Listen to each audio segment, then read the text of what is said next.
നമസ്കാരം. Raf talk ക്രിക്കറ്റിലേക്ക് അവർക്കും സ്വാഗതം. T20 വേൾഡ് കപ്പിൻ്റെ പടിവാതിൽക്കൽ നിൽക്കുമ്പോൾ ഓസ്ട്രേലിയക്ക് ഒരു ബിഗ് ബ്ലോ തന്നെ കിട്ടിയിരിക്കുന്നു എന്ന് പറയേണ്ടി വരും. അവരുടെ സ്റ്റാർ താരങ്ങളിലൊരാൾ, സൂപ്പർ സ്റ്റാറുകളിലൊരാൾ ജോഷ് ഹേസൽവുഡ് ടൂർണമെൻറ്റിൽ നിന്ന് റൂൾഡ് ഔട്ടായിരിക്കുന്നു. അദ്ദേഹം ആദ്യത്തെ കുറച്ച് മത്സരങ്ങൾ കഴിയുമ്പോഴേക്കും സൂപ്പർ 8 ഒക്കെ ആകുമ്പോഴേക്കും റിക്കവർ ആകുമെന്ന പ്രതീക്ഷയിലാണ് അദ്ദേഹത്തെ സ്ക്വാഡിലേക്ക് ഉൾപ്പെടുത്തിയത്.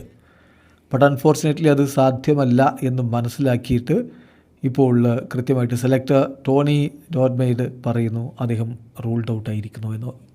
ക്രിക്കറ്റ് ഓസ്ട്രേലിയ ഒഫീഷ്യലി കാര്യം അറിയിച്ചിരിക്കുന്നു. Fast bowler Josh Hazlewood will miss the ICC men's T20 world cup in Sri Lanka and India. ഹേസൽവുഡിന് ഇനി ടൂർണമെൻറ്റിൻ്റെ ലേറ്റർ സ്റ്റേജുകളിലെങ്കിലും കളിക്കാൻ പറ്റണമെങ്കിൽ അദ്ദേഹം റിക്കവറായി വരേണ്ട ഒരു സ്ഥിതിയുണ്ട്. അത് ഇപ്പോൾ ടൈം ഏതാണ്ട് കടന്നു പോയിരിക്കുന്നു. ആ സമയമാകുമ്പോഴേക്കും അദ്ദേഹത്തിന് റിക്കവറായി വരാൻ പറ്റില്ല. സെലക്ടർ ടോണി ഡോർമെയ്ഡ് പറയുന്ന വാക്കുകൾ നമ്മൾ നോക്കുകയാണ്. ഞങ്ങൾ വളരെ പ്രതീക്ഷയിലായിരുന്നു അദ്ദേഹത്തിന് സൂപ്പർ 8 സ്റ്റേജൊക്കെ ആകുമ്പോഴേക്കും അദ്ദേഹത്തിൻ്റെ ഫിറ്റ്നസ് വീണ്ടെടുക്കാൻ പറ്റുമെന്ന്. അതായിരുന്നു ഞങ്ങൾക്ക് ലഭിച്ചിരുന്നൊരു ഇൻഡിക്കേഷനും. പക്ഷേ ഇനി ആ രൂപത്തിൽ മുന്നോട്ടേക്ക് പോവുക അല്ലെങ്കിൽ അദ്ദേഹത്തിൻ്റെ റിക്കവറി പ്രോഗ്രാം ആക്സിലറേറ്റ് ചെയ്യുക എന്നുള്ളത് റിസ്ക്കാണ് എന്ന് മനസ്സിലായിരിക്കുന്നു. അപ്പോൾ അതുകൊണ്ട് തന്നെ ഞങ്ങളിപ്പോൾ അദ്ദേഹത്തെ ഒഴിവാക്കുന്നു. പക്ഷേ ഒരു റീപ്ലേസ്മെൻ്റ് ആയിട്ട് ഇമ്മീഡിയറ്റ്ലി ഒരു താരത്തെയും ഞങ്ങൾ സ്ക്വാഡിലേക്ക് ഉൾപ്പെടുത്തുന്നില്ല. ഞങ്ങളുടെ സ്ക്വാഡ് എല്ലാ മേഖലകളിലും ഇനീഷ്യലി നോക്കുമ്പോൾ ഇനീഷ്യൽ ഗെയിംസിന് വെൽ കവേർഡ് ആണ് എന്ന് തന്നെയാണ് വിചാരിക്കുന്നത്. പിന്നീട് ആവശ്യമെങ്കിൽ അതനുസരിച്ച് റീപ്ലേസ്മെൻ്റ് കാര്യം ചിന്തിക്കാമെന്നാണ് ഇപ്പോൾ അദ്ദേഹം പറയുന്നത്.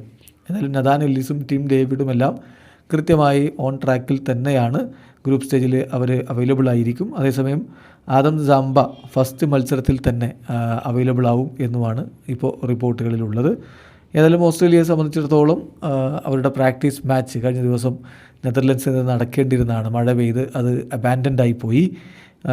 ഇനിയിപ്പോൾ എല്ലാവരും ആകാംക്ഷയോടുകൂടി കാത്തിരിക്കുന്നത് അവരുടെ ആദ്യത്തെ ഒഫീഷ്യൽ മത്സരം, അതായത് വേൾഡ് കപ്പിലെ അവരുടെ അയർലൻഡിനെതിരെയുള്ള ഫസ്റ്റ് മത്സരത്തിന് വേണ്ടിയാണ്. വീഡിയോ അവസാനിക്കുന്നു.